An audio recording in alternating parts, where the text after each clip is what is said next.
So before we begin the press conference, I'd like to ask Rowan Smith, a student at Six Nations Polytechnic STEAM Academy, to come forward and open this press conference in a good way. Rowan?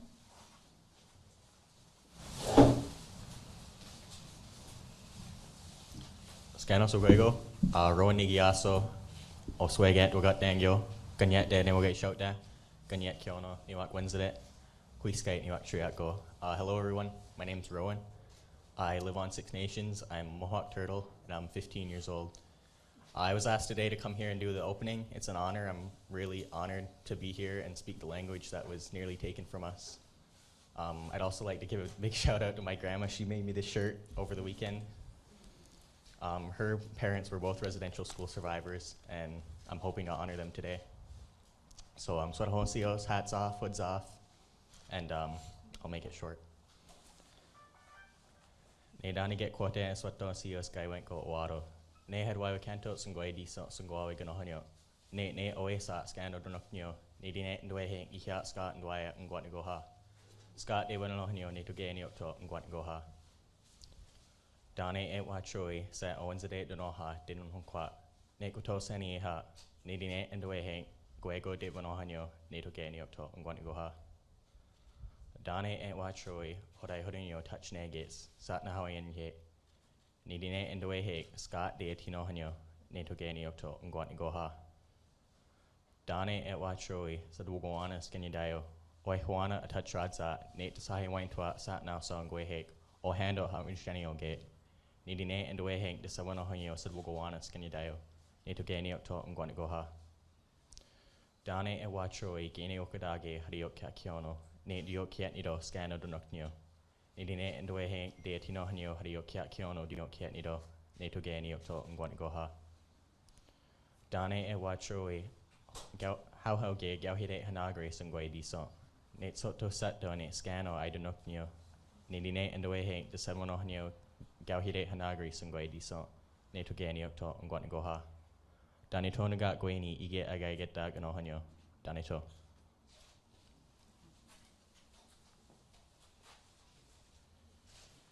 Now, Rowan, just to summarize in English, the opening address is something that is said when we gather, and it helps to us to bring our minds together because we all come with different responsibilities and challenges in life. But when we come together for a common purpose, we remind each other of all that's in nature is interdependent, and everything has its own responsibility to make sure that life goes forward. And so today we're gathered here for responsibilities as well. So that's what the meaning of the opening address is about, in short. I'm going to ask now Roberta, or Diane. Roberta's going to come forward. Roberta Hill's going to say a poem for us. Try not to fall. Put my glasses off so I can read. What I'm going to read today is a poem by Jimmy Edgar. He was here at the Mush Hole from 1950 to 1960. He's Anishinaabe from Scugog Island. And when people say get over the Mush Hole or get over residential school, when you listen to his words, you're going to realize how lasting the impacts are. They're forever. So this is what he's given me permission to read today. There is a place I know far, far away where we get mush and milk 3 times a day. Oh, Canada, do you think we should be proud? Oh, Canada, to sing your name out loud? The forgotten ones you scattered in the wind have come back to haunt you now, my friend. Oh, Canada, your home upon my home. I grew up in the school of racial genocide, self-hate and shame, always walking by my side. You changed my tongue, tried to chain my mind, to turn me into a different kind. Oh, Canada, your home upon my home.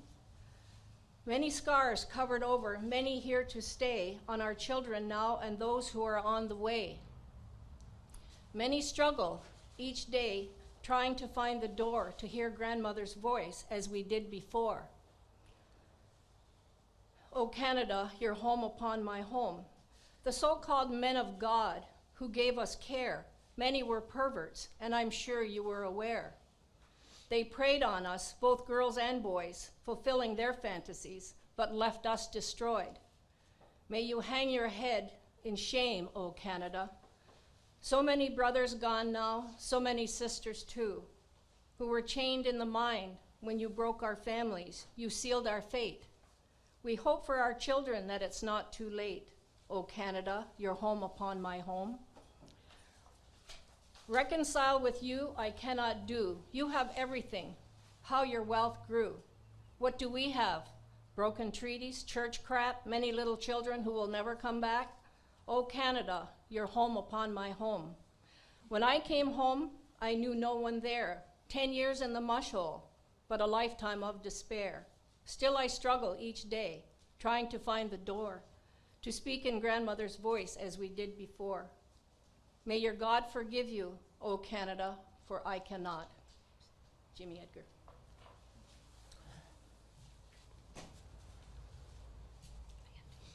Thank you, Roberta, for sharing that really powerful story and that experience, so well expressed. So Scano Sogoyo, Rebecca Nigyazo, Daskawa, Niwa Gwenzade. Rebecca Jamieson's my name. I'm of the Tuscarora Nation and welcoming you here today for this very important event.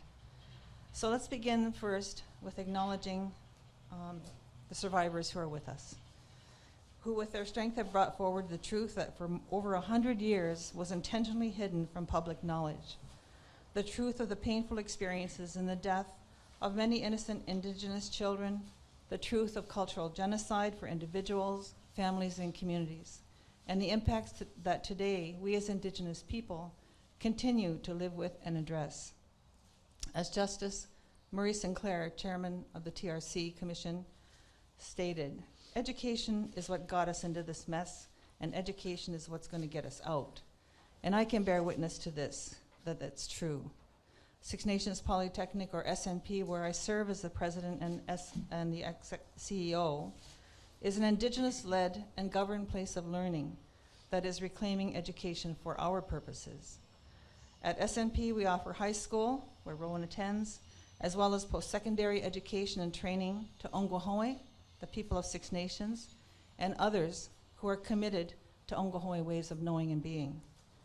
To do this, we devote efforts to revitalization, recovery, and restoration, and the continued development of Ongohoe knowledge and languages.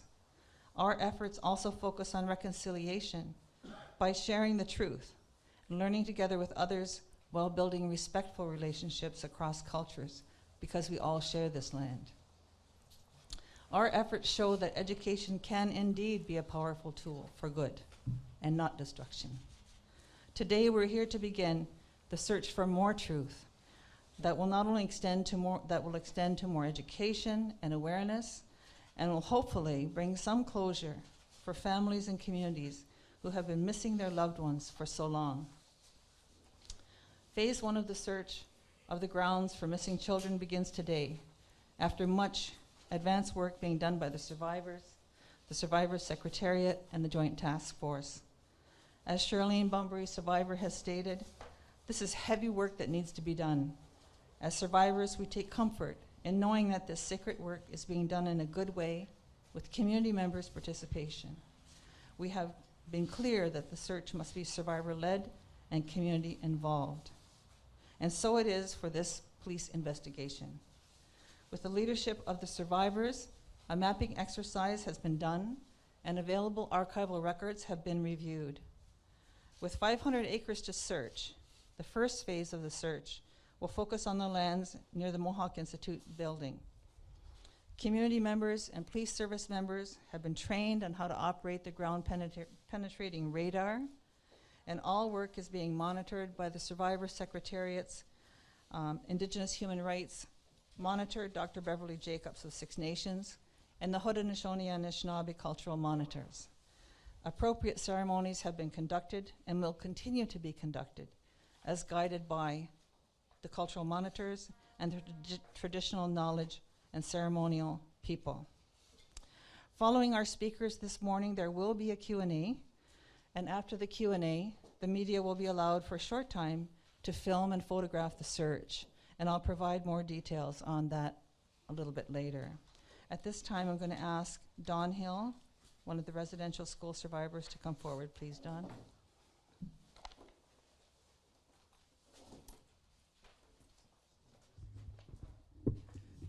Thank you very much.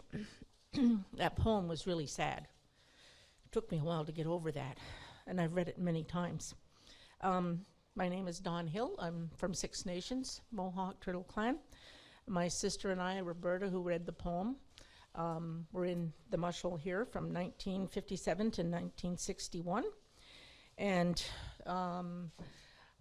I really want to say, I have notes here, but I don't really want to read the notes because I want to say what's in my heart and in my head. And I would really like to thank our councillors and our chief for initiating and starting this push forward. Because without that support, I think it would have taken us longer to get to this stage. So I have to commend Wendy Johnson, Melba Thomas, councillors, and Chief Mark Hill, and all of the people who helped to coordinate all of the things for us as residential school survivors. Like, you know, we talked to the coroner, we talked to the OPP criminal investigators. They showed us some different things about maps that where did they go? Oh, right here. The maps, and more than that, they showed us how different things work, the different materials that they would have to use to find the missing children. And I think that's the most important thing, that they kept us informed. And we learned a lot. And I have to say that for everybody here. We learned a lot of things that we didn't know before, and it's moved forward. And I know I had people in the community say, when are they going to get started? It's been so long. And if they knew the processes that had to take place before we even got to this stage today, I think that would have satisfied their, curiosity for one, or, that curiosity about what's going on. And even though you put out information, not everybody reads the information. And so I'm hoping that with this media conference today, that more people understand how all of that stuff works. And I'm really grateful that we were kept in the loop. And the Survivors Secretariat, Kim Murray, they brought in their experts. Laura, who, they coordinate all the information, pass it on to us so that we are well informed. And sometimes people will ask me things in the community, or friends or whatever, and I can only tell them what I know. I know there's things that we weren't supposed to say to people, about the investigation. And it's hard not to say things sometimes, but I always say, well, I'm not an expert at this. I don't know everything. We'll just have to wait and see, or you'll have to read what comes out in the news communications from council. So I'm really glad that that type of stuff is happening and that we're finally going to get some justice for those children. Because we've all heard stories. Like, I didn't know anything growing up, and my sister and I, we didn't talk about anything about the mush hole. But as everybody came out and started talking about stories, and everybody had kind of like similar stories, behind the mush hole. This person, they saw this or they saw that. And so all of those stories are now coming to the forefront. And I think that's why they're starting where they are today, because a lot of those stories focus on the boys' side, around those barns and buildings there. And basically that's kind of what I know about some of this stuff, but I'm really glad to be kept informed. And I learned a lot about things that needed to happen, and they're starting to open up other things again. And the coroner, he was a very interesting man. Oh, there he is. My sister kind of passed out when we had our one ceremony, she just didn't eat. So she had low blood sugar, and I have to tell you this because we always have a good sense of humor. And so she kind of passed out on the ground, and when she came to, she saw things were kind of dark and whatever, so she kind of closed her eyes again, and when she opened them up, there was the coroner looking at her. And she said to herself, "Am I dead?" And that's where I'm going to leave it, because as us, as a group, we always have a sense of humor. Anyway, I'll turn it over to Mark now. Thank you very much, Dawn. Thank you for your courage, for getting up here today, and thank you to all of the survivors for bearing witness. And as Dawn has said, this is sacred work, and we ask that the reporters respect this by not taking photos of individuals without their consent, as this is a place that is sacred, and where we need to be respectful of our ceremony and give time for grieving, prayers, and traditions. We have several survivors who are joining Dawn at the front and sitting with us, who have been leading this work. We also have Chief Mark Hill with us of Six Nations Grand River Elected Council, Kimberly Murray, Executive Lead of the Survivors Secretariat, then Chief Darren Montour, Chief of the Six Nations Police. They will also be speaking this morning. And I also want to acknowledge that we have Chief Rob Davis, Chief of the Brantford City Police, who's also providing support to the task force, and Dr. Huyer, is it? Yes, now that I know what you are. So all of these people are helping, and many members of the OPP as well. So at this time, I'd like to welcome Chief Mark Hill to come forward and share some words with us. Chief.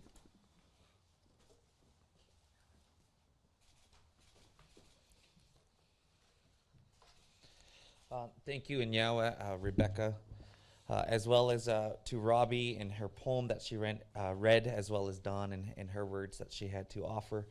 Scanot Sego, and good day, everyone. I would like to begin by acknowledging first and foremost all of our survivors here today. And I just want to take a pause there and just share even my experience in working with each of them. You know, it's been a challenging time as chief, over these last 2 years.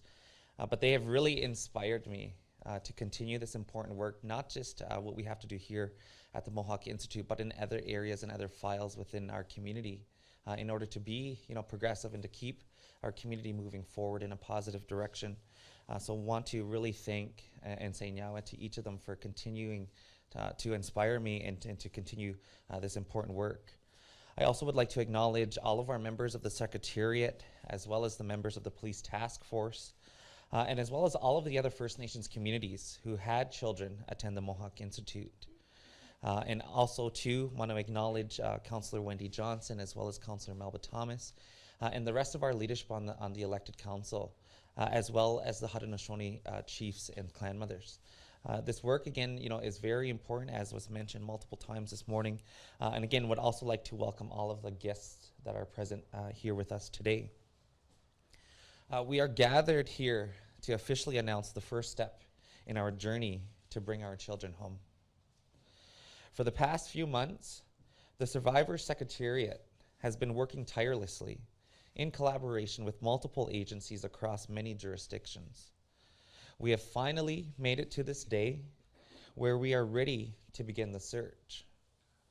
Survivors have been telling us for years the stories of what happened to them in these so-called schools. This investigation and the important work that comes with it is for survivors and is led by survivors.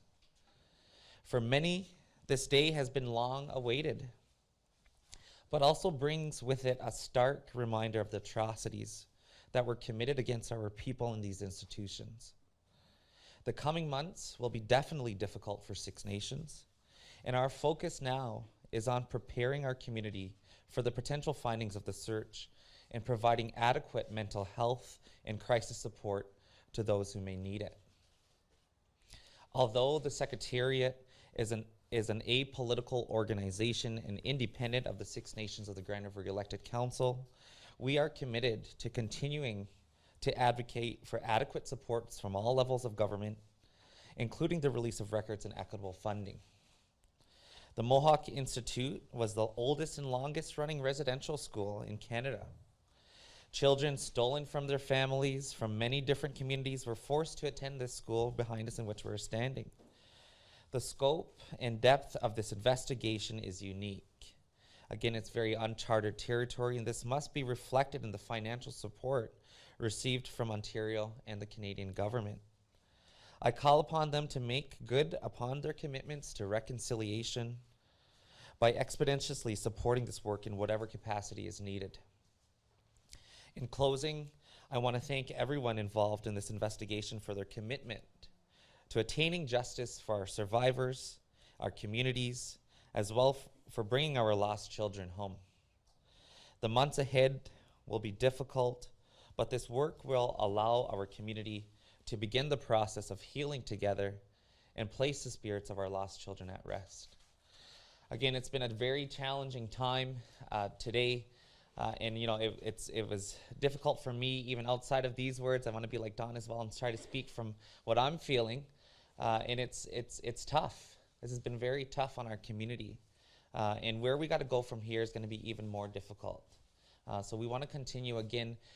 We've made it loud and clear. I know it's been challenging for me at times to walk that fine line of remaining apolitical and independent. We don't have political interference. We felt that even with Kim Murray as the executive lead of the Secretariat, the police task force, we have to do this properly. And I'm glad Don touched a little bit on the process on what we had to do in order to get to today, especially around the cultural pieces and the ceremonial pieces that needed to take place in order for this work to then get to the next step. So again, just really want to say nyawa to all of the survivors, everyone who is here today, our leadership, and really look forward to how and where we go from this point on. Again, our main focus now, as we know, we're still very much in a pandemic. We still have a lot to do within community and protecting the health and safety of all of our members. But we need to, again, make sure that we are supporting all of our members in this time of need. So we will be looking to all governments, again, for adequate funding, especially around mental health. We know even with the impacts of COVID in mental health and what that has had on general public. And so we will be doing our work in our due diligence to make sure that we see that through with all levels of government and that engagement. So again, just want to say nyawa and thank you for being with us today and look forward to our time during the Q&A session. Nyawa. Thank you, Chief Hill, for those words. And now I'd like to invite Kimberly Murray, the executive lead of the Survivors Secretariat, to come forward and share her remarks with us.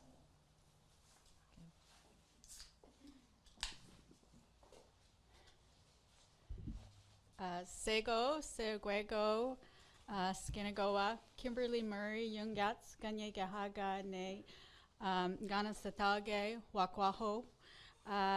Good morning, everyone. Welcome, bonjour tout le monde. Je m'appelle Kimberly Murray.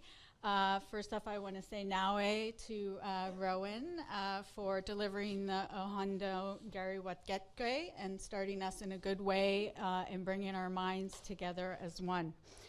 As I said, I'm Kimberly Murray, and I have the great, enormous privilege and honor to work with the Survivors Secretariat as the executive lead. As Dawn noted in her opening remarks, the Secretariat is an organization created by survivors for survivors to gather and share the truth, toske, truth, to share the truth about what happened over the 136 years that the Mohawk Institute was in operation. Both Rebecca and Dawn touched on the work that has happened leading up to this important day. And I want to add to what was shared. First, I cannot stress enough the importance of listening to survivors and hearing their truths that they have to share about the children that were here one day and then gone the next, never to be seen again. The survivors are the ones that heard the whispered truths about where the babies and the children are buried.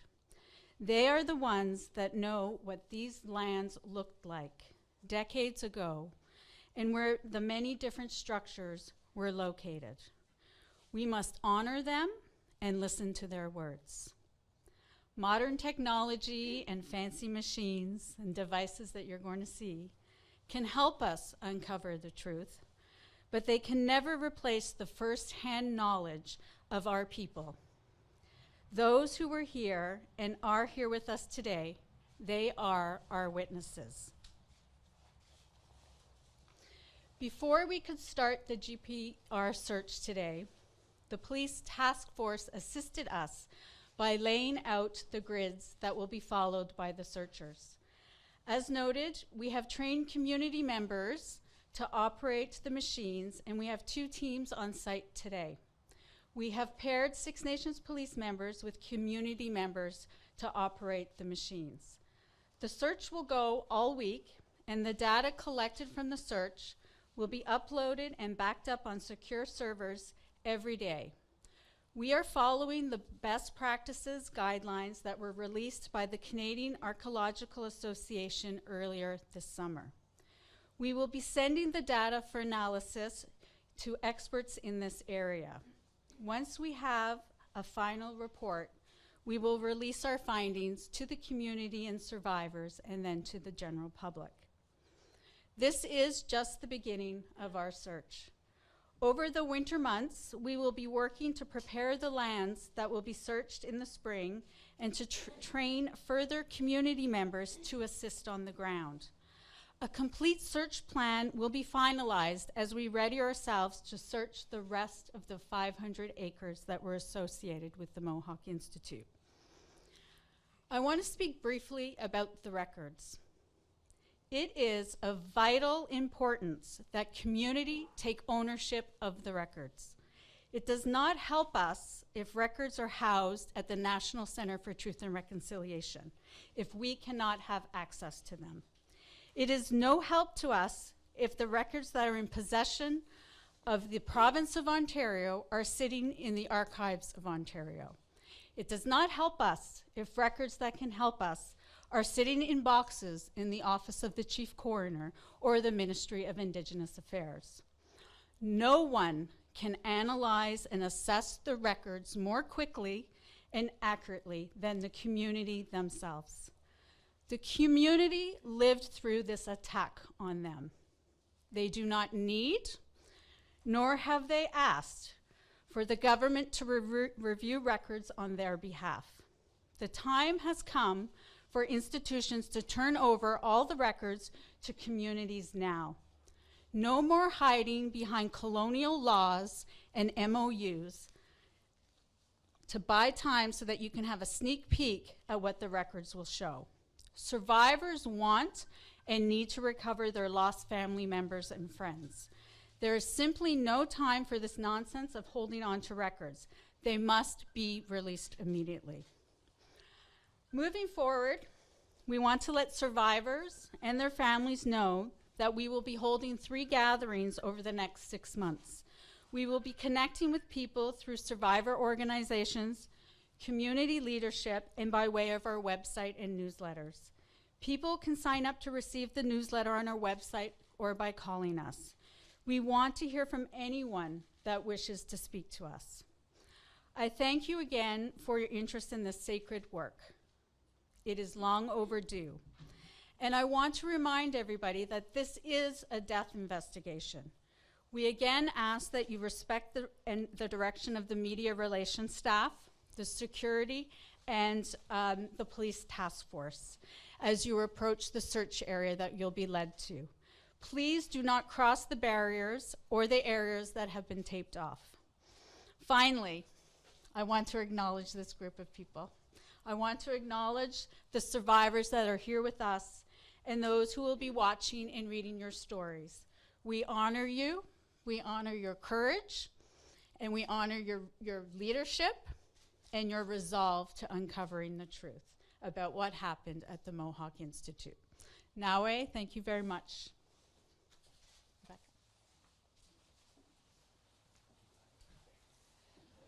Thank you, Kimberly.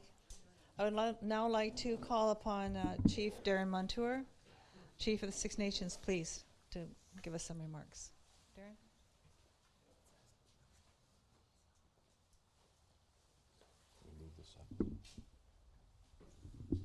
Thank you, Rebecca. Can everyone hear me in the back? Okay. Just to introduce myself, my name's Darren Montour. I am Mohawk Wolf Clan from Six Nations of the Grand River, and I am from Six Nations, born and raised there.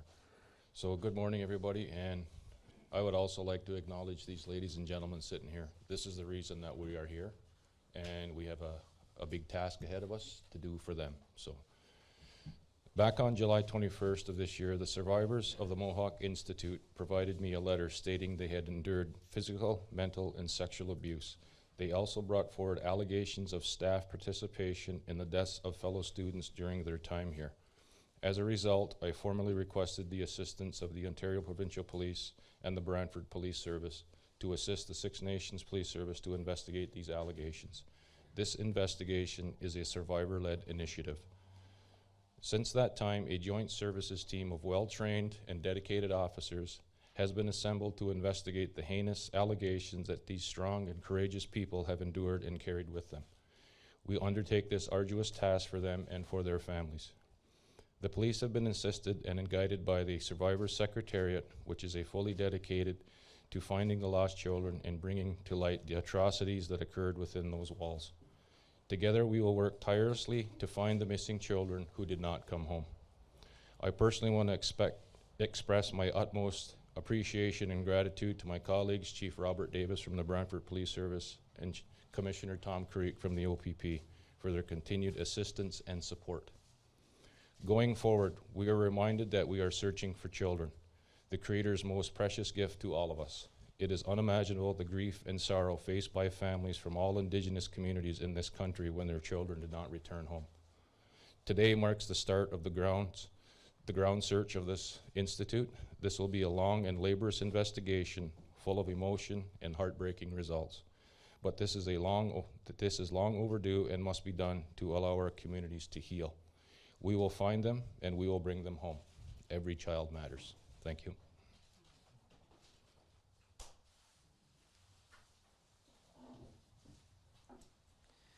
Thank you, Chief Montour. So this concludes our speeches, and just before we open the floor to the press for questions, I'd like to cover a bit of housekeeping matters. If you haven't for the media, if you haven't already contacted Mary Lou Mintram, I don't know where Mary Lou is. You need to do that. Oh, there she is, right there. Okay, over there. Okay, there she is over at the table. Okay. She has an ongoing list of individuals who are registered to take photos and videos of the ground. After the Q&A, groups will be escorted by the security and police to the grounds where the search is happening. And you'll be permitted to take photographs and film the search for a short period of time. As Kimberly mentioned, we ask that you be mindful of the barricades, the tape, or the markings on the ground, as all of these items should not be moved or touched, nor should you go beyond those areas. You'll be given the opportunity for one-on-one interviews with those that have spoken and with the survivors who are here today. So please speak with Mary Lou or Katie, I don't know who Katie is, there's Katie, to schedule those interviews. These interviews can take place at the front steps of the building, but not at the search grounds. And we do have another portable mic here that we'll open now for the Q&A period. If there are any questions, you can move forward to the mic. Yes. Hi there, Donna Sound, CTV National News. Thank you, survivors. It's great to be here. I mean, you know what I mean. I'm hard to say. I'm Ojibwe. So my question is, what is the protocol for if and when something is found in the ground, like, bones? Who would like to respond? I can take Okay, go ahead. Do I need to do anything? Is this on? Yeah. I'm good. Okay. Thank you for the question. It's a really big question and an important one. As I mentioned in my speaking notes about the gatherings, that is one of the things that we want to have discussions with survivors and the various communities that Chief Hill mentioned are impacted by the Mohawk Institute to put those protocols in place. So I can tell you that we do not have the protocol in place right now because we have over 20 communities that we have to consult with. And this is a question that is happening across the country. We have been in contact and received communications from the survivors of Shingwak that are addressing this issue right now because they've done a part of their search, and we're dealing and working with survivors in other communities with very different cultures. We have Haudenosaunee people, we have Anishinaabe people, we have Inuit children that attended the Mohawk Institute. So there's a lot of dialogue that needs to happen to put our protocol in place. And that will happen over the winter months and part of the work of the Secretariat. And Don, did you want to add anything? No, I don't want to add anything, no, because you've already addressed it. And I think that is very well it is very important that those children, like the people doing the ceremony, understand, I guess, what the children went through and the fact that we want to honor their spirit. And because we have had people say, who understand that type of stuff, that there are bodies here, that there are spirits here, and they want to move on. And I don't know if anybody understands all of that, but I know in our Native culture, and especially in my family, we really agree with all of that, that there are spirits, that there are these things that maybe most people don't understand, but they need to be addressed in order for those children that might be here or that probably are here to move on. Okay, thank you, Dawn. Thank you, Kimberly. Any other questions? Excuse me, Vincent Baum with the Expositor. Thank you for inviting me here today. There was a mention about records, so I've got a two-part question. Are we looking for records from the provincial and federal government, and what would those records might address? What might they say? What are we looking for? And I guess the second question would be, what has the provincial and federal government said about the records? Have they said no? Have they said, what, if anything, have they said in terms of releasing those records? Thank you. I think that's probably a question for you, Kimberly, but can I ask you to come to the mic? They're having some challenges with the taking the photos that they need. So if you could come to the mic, that would be great. Thank you. Okay, thanks, Vincent, for the question. So maybe I'll give you a little a little 101 about records before I answer the question in full. So the Truth and Reconciliation Commission collected 5 million records during the span of the work that it did. 5 million records were given to the National Centre for Truth and Reconciliation. If you go to the National Centre for Truth and Reconciliation's public website, only 1 million records are available to the public to access. When you go in those 1 million records and you look for Mohawk Institute records, there are 500 records that we can access. A record is a unique record, has about 30 pages in it. We have gone through all those records and we've gathered what we can from those records to help us with the search that we're doing and to identify the children that died in the school. There are 14,000 records at the National Centre for Truth and Reconciliation that we do not have access to yet, and we are trying to get access to those records through an MOU. Now, are those all the records? No, they're not. We know that the TRC did not collect all the records from the federal government. We know that the TRC did not collect all the records from the Anglican Church. And we certainly know that the TRC did not collect the records that are from the New England company, which had involvement with this particular residential school.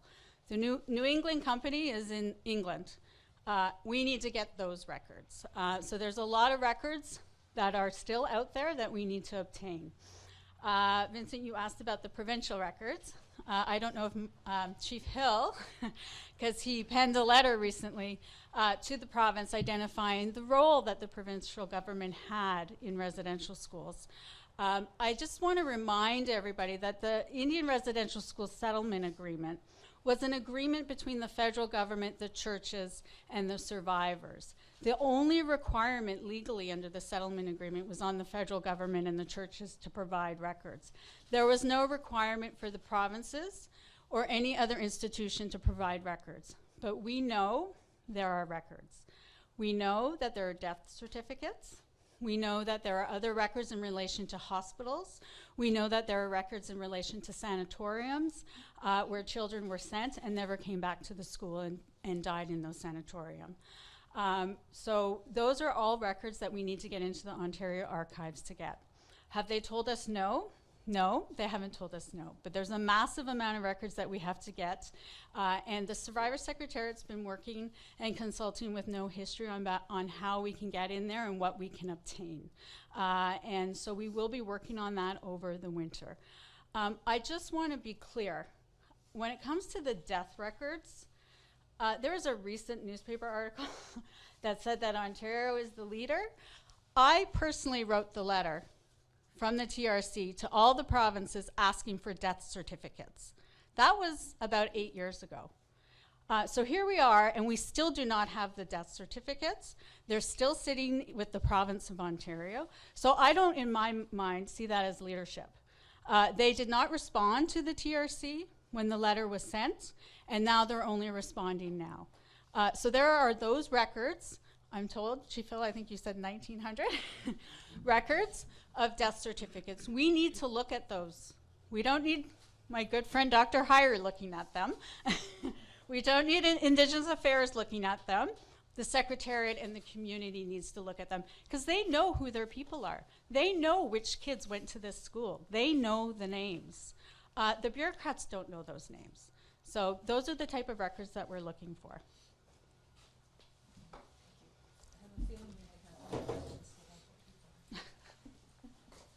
Are there any other questions? Go ahead, please. Lisa Shing from CBC News.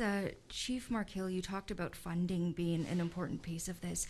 Are you able to detail what funding was made available to start this search, and also more specifically, what kind of funding you're looking for going forward? Okay, can you address that up here, Chief, please?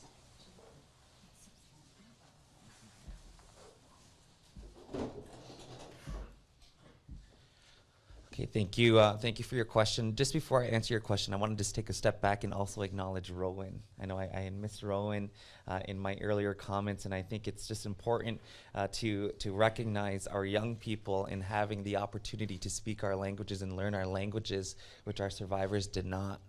So I just wanted to also acknowledge Rowan for his good words in speaking this morning, as well as all of our young people in our community. To answer your question, so to date, there'll be a further announcement forthcoming in relation to Canada in the substantial amount in which we are working out further details in terms of how we started this work. The equitable piece in which I've written to forward, as well as the province on obviously the province of Ontario, is in relation to equitable funding. Obviously, $400,000 over the 3 years is not equitable funding nor substantial in order to do this important work.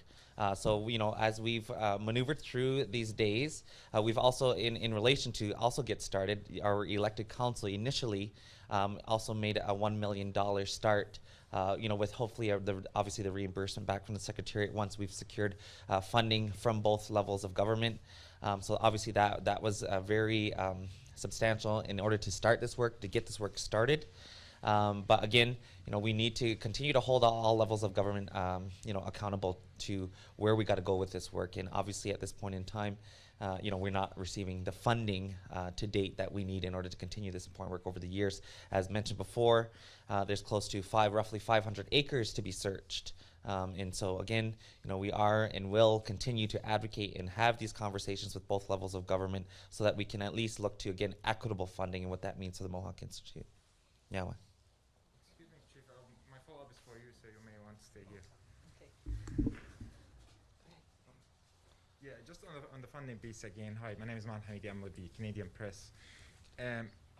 Over the summer, the federal government has announced several initiatives, especially regarding the mental health for Indigenous communities, and also for funding some search efforts, like around penetrating radars, machines, and other things. How do you do you think that is what has been announced is sufficient enough to help your community and other communities in conducting this work? Because today I'm hearing from you that you have two groundbreaking penetrating radar machines. Is this enough? Is this what you really hope for? And if not, what specifically do you want the federal government and the Ontario government to provide you with to conduct this in an efficient and good way? Well, first off, thank you for your question. I guess really to start, to me, it's never really enough, right? Especially in terms of what has been committed, in terms of what our survivors have went through, and our community continues to still go through, especially in relation to intergenerational trauma and everything that still happens within our families. In relation to mental health, I don't see that as enough, and it's hard to compare communities because we know globally mental health is an issue. Obviously, as we approach into post-pandemic and so forth, But to answer your question, I would say that no, it's never enough. We're always looking for ways to get creative in how we can, work with government in partnership and collaborations to, again, get substantial amounts of funding to do this important work. But in order for us to do this work, we have to have meaningful conversations and dialogue. We talk about, governments talk about reconciliation, and in fact, I think I've been on the record multiple times saying I don't even know what that word means anymore. Because it's been thrown around in these past 5 years like so loosely with no action, concrete action behind that word. And so that really starts with conversation and dialogue. That starts with building relationships, maintaining relationships, and that's exactly what we want to do here at Six Nations. It's unfortunate that even with Ontario, that they have not been able to provide us yet to date with the necessary funding that we need. However, we are going to still continue to advocate and push, assert pressure to Ontario and Canada for the necessary funding needed, not just in relation to the search, but also to what you've mentioned in relation to mental health, as well as, again, all the impacts that it has caused within our community. So again, there's much work to continue. I don't think it's ever enough, but mind you, we will either way continue to do what we got to do to continue protecting our health and safety of all of our members. Thank you. Yes, go ahead, next question. Hi there, I'm Kate McCullough with the Hamilton Spectator. Thanks very much for inviting us here today. My question is actually for Dr. Huyer. He's willing? Okay. There we go. I just wonder if you could respond to Kimberly Murray's comments about the province holding on to records and the need for the community to have access to those records. Yeah, I can speak for the Office of the Chief Coroner. More broadly, the province has other aspects that Kimberly's talked about. So the Office of the Chief Coroner, when we've been engaged in discussions and spending time with the survivors, and thank you so much for teaching me and for allowing me to dialogue with you. We've learned so much, and we're looking backwards at the approaches that we took through the death investigation system in Ontario to determine if we had, and we know we didn't use the lens or think about necessarily when we found or we were involved with people being found buried in different parts of the province, the consideration as to their location being in the area of a residential school. And so that has been a very it's a horrible thing to recognize that we didn't do that, but we're going back into our files and looking to determine if they were within the area of residential schools, and then we will work together with the survivors, together with the communities, to help to understand the significance of those and determine if additional investigation or other considerations need to be made related to those particular findings.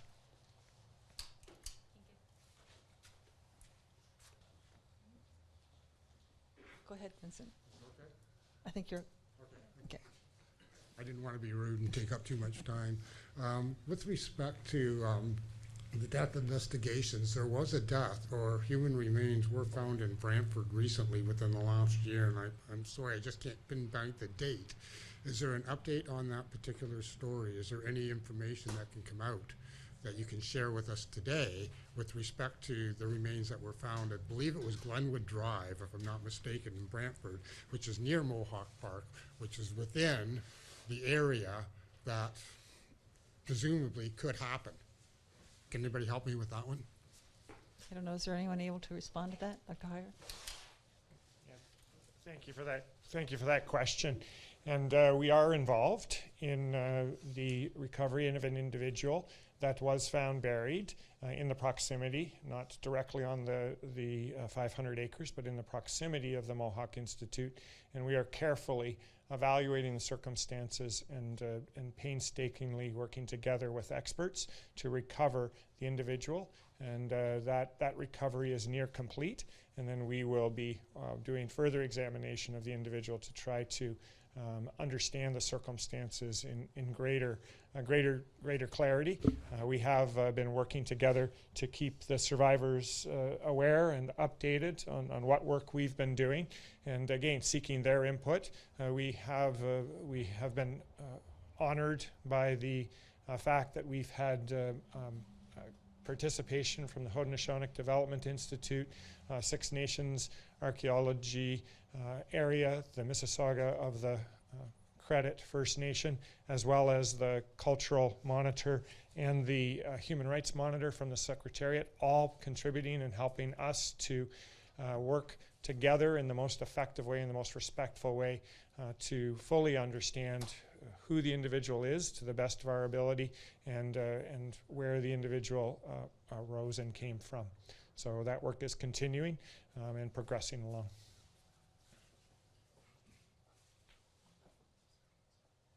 Are there any further questions? Did you have a question? No. Okay. Okay, back to Vincent. I'm wondering if you can share with us, do you know the age of the individual involved? And can you tell us the gender of the individual involved?